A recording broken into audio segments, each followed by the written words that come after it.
Ann Harris. I'm Joe Harris. And I'm Marina Richardson. Tommy was a 36-year-old Oregon resident who was diagnosed with brain cancer. He chose the Death with Dignity Act, which is a form of physician-assisted suicide. 1 month later, his brother returned from Iraq.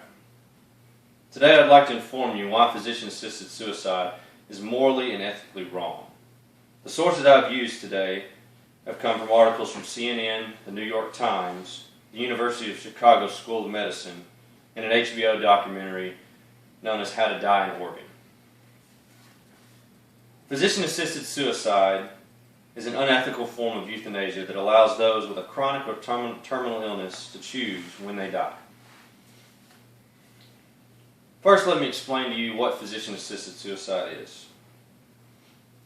Suicide is known as intentionally killing oneself, regardless if a physician is present or not. In 1994, Oregon passed the Death with Dignity Act. Since then, 3 states have passed similar laws allowing those with chronic or terminal illnesses to kill themselves. These states consist of Washington, Montana, and in 2012, Vermont. In 2009, Oregon recorded a record number of 59 cases of physician-assisted suicide. In 2012, that number has increased by 30% to 77 cases.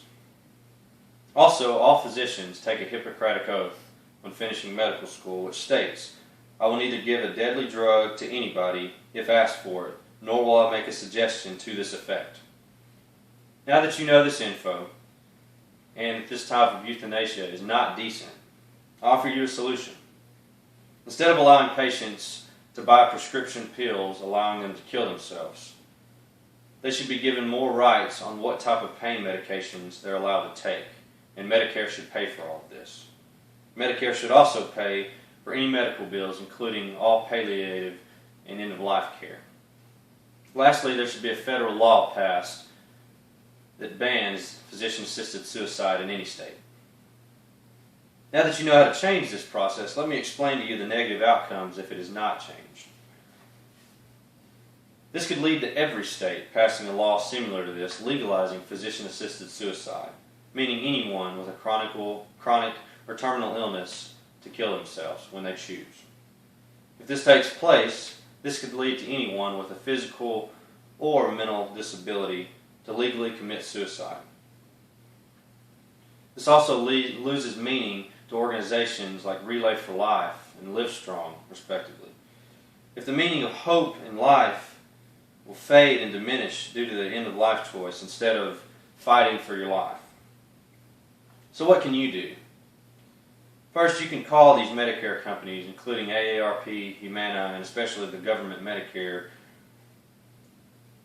It's 1-800-MEDICARE, and tell these representatives that they should pay for all palliative care, all end-of-life care, and especially all prescription pills that aid patients, help patients with their pain, not to end their life. Secondly, we can start a petition that bans these laws from ever happening. Get a federal law that bans physician-assisted suicide. Call your House representatives and your state senators, explaining to them why we should pass this law. Now that you understand that physician-assisted suicide is ethically and morally wrong, you know how to change this. If Tommy would have held on 1 month, he could have seen his brother and they could have said their goodbyes. Instead, his brother came back from war to a grave and a very saddened family because of Tommy's selfish choice to end his life, regardless if the physician was present or not. Are you going to allow more cases like Tommy's, or you help me take a stand and prevent this from legally ever happening again?